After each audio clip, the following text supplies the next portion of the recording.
Alors, nous allons maintenant nous attaquer à la démonstration du théorème 8.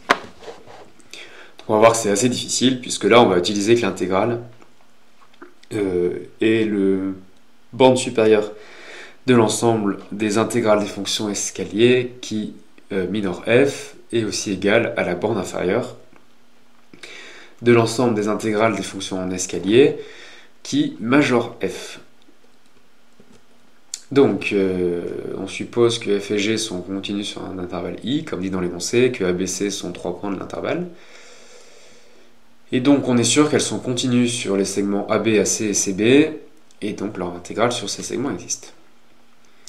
Alors, premier point, si lambda est une constante réelle, on va essayer de montrer que l'intégrale de lambda f, c'est lambda fois l'intégrale de f. Premier cas, quand lambda est strictement positif. Donc, pour epsilon strictement positif fixé, d'après le théorème 6, il existe deux fonctions en escalier qui encadrent f et telles que psi de x est plus petit que phi de x plus epsilon. Donc on multiplie ces inégalités par lambda qui est strictement positif. Alors ensuite, comme phi est une fonction d'escalier qui minore f, l'intégrale de phi appartient à l'ensemble EF. Et par définition de l'intégrale de f est la bande supérieure de cet ensemble. Donc l'intégrale de phi est plus petit que l'intégrale de f. Donc c'est là où c'est subtil.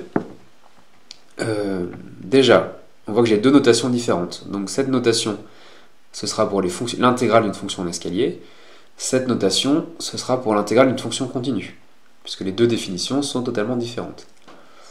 Ensuite, pour obtenir cette inégalité, j'aurais pu dire je prends phi de x plus petit que f de x, et j'intègre de A à B, mais je n'ai pas le droit de faire ça, puisque c'est le point B de B, et pour l'instant je ne l'ai pas démontré. Et j'ai vu la croissance de l'intégrale pour les fonctions en escalier, mais f n'est pas une fonction en escalier. Donc pour passer de là à là, je refais le raisonnement. Phi est une fonction d'escalier qui minore f, donc l'intégrale de phi appartient à l'ensemble EF, donc l'intégrale de phi est plus petite que la bande supérieure de EF, et la bande supérieure de EF, par définition, c'est ce qu'on appelle l'intégrale de f.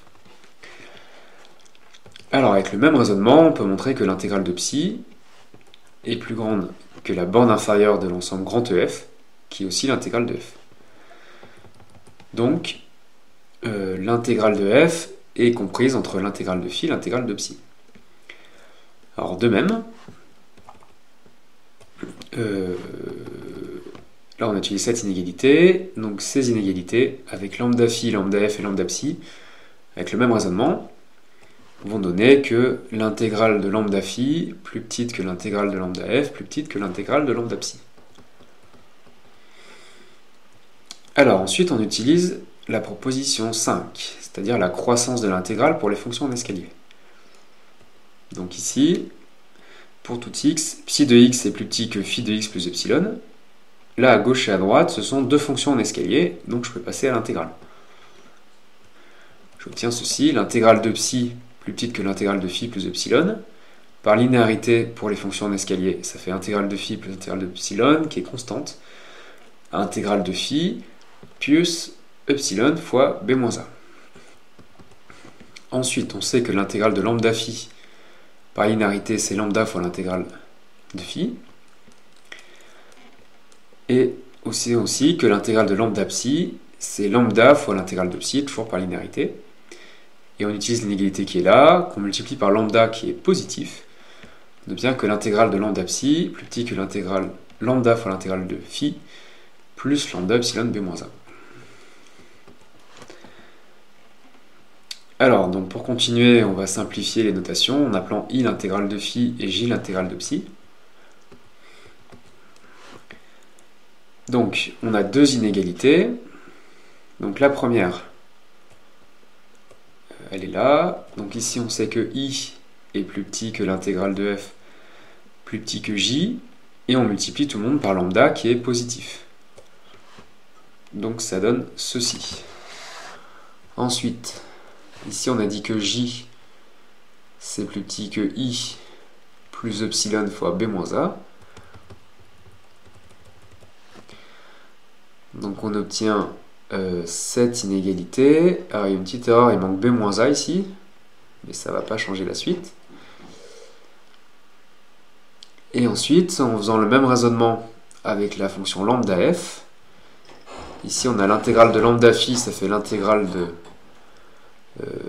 ça fait lambda fois i. Et ici, l'intégrale de lambda psi, ça fait lambda fois l'intégrale de psi, donc on a lambda j, comme ceci, et il manque b moins a.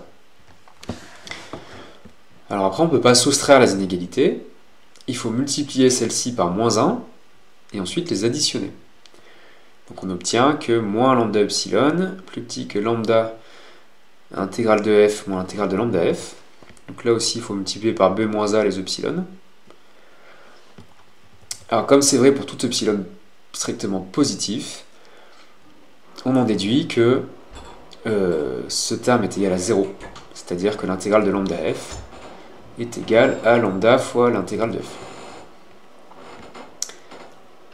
Alors si lambda est strictement négatif, on inverse les inégalités mais les arguments sont les mêmes, et si lambda égale 0, il faut montrer que 0 égale 0, donc c'est évident. Alors ensuite, deuxième point, il faut montrer que l'intégrale d'une somme, c'est la somme des intégrales. Donc de même, la fonction f et la fonction g, on peut les approcher à epsilon près par des fonctions d'escalier, phi1, psi1, phi2, psi2. Donc on appelle i1 l'intégrale de phi1, j1 l'intégrale de psi1, et de même i2, j2. Donc avec les mêmes raisonnements qu'au-dessus, l'intégrale de f est encadrée comme ceci, et l'intégrale de g est encadrée comme ceci. Alors si on additionne les inégalités qui sont là, on obtient ceci.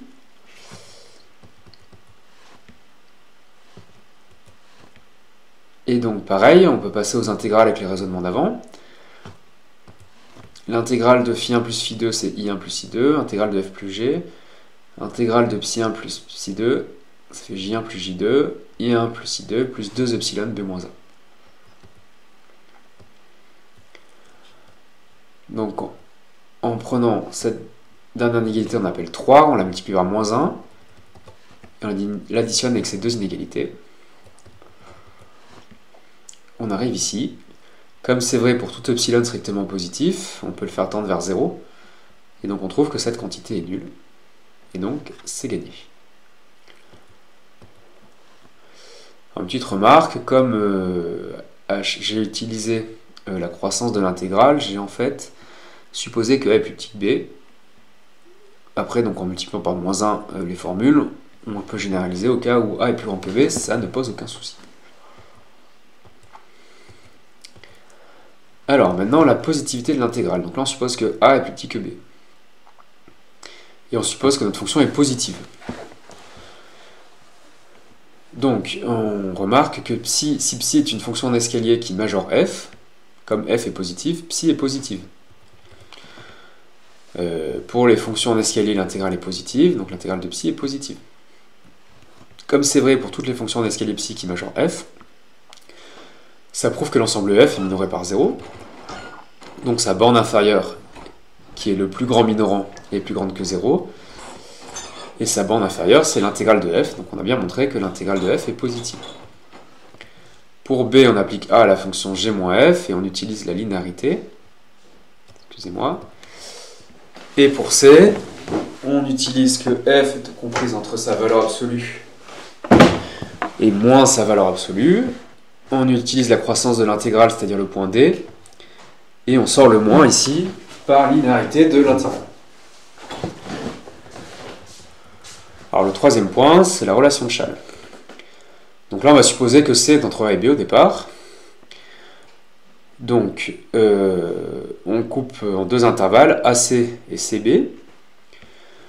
Donc la fonction f, on l'approche par phi1 et psi1 en escalier entre A et C, et par phi2 et psi2 en escalier entre C et B. Et donc il faut définir des fonctions en escalier entre A et B. Donc la première fonction phi de x, c'est phi1 de x entre A et C, donc votre première, et phi2 de x entre C et B. Pareil avec psi.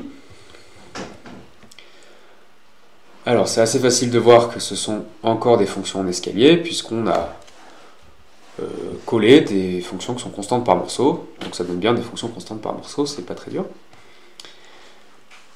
Et puis c'est une disjonction de cas. On a cette inégalité dans le premier cas et dans le deuxième cas, donc c'est vrai dans les deux cas. C'est-à-dire que c'est vrai pour tout x entre a et b, f est encadré entre phi et psi est plus petit que phi plus epsilon. Donc là on a réussi à approcher f par deux fonctions en escalier, sur ab cette fois. Alors, donc si on appelle I1, c'est l'intégrale de phi, c'est entre a et c, une petite erreur ici, et J1, l'intégrale de psi, entre a et c, I2 et J2, c'est les intégrales de c à b, et I et J, c'est les intégrales de a à b.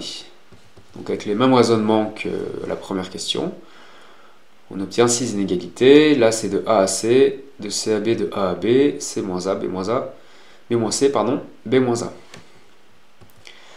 Ensuite, la linéarité pour les intégrales des fonctions, la relation de Chasles, pardon, pour les fonctions d'escalier donne que I1, c'est I1 plus I2, et J, c'est J1 plus J2. Donc en faisant 1 plus 2 plus moins 3, on arrive ici. Et encore une fois, comme c'est vrai pour tout epsilon strictement positif, on arrive à l'intégrale de a à b, qui est égale à l'intégrale de ac plus l'intégrale de c à b. Ensuite, on généralise assez facilement au cas où c n'est pas entre a et b, sans aucun problème.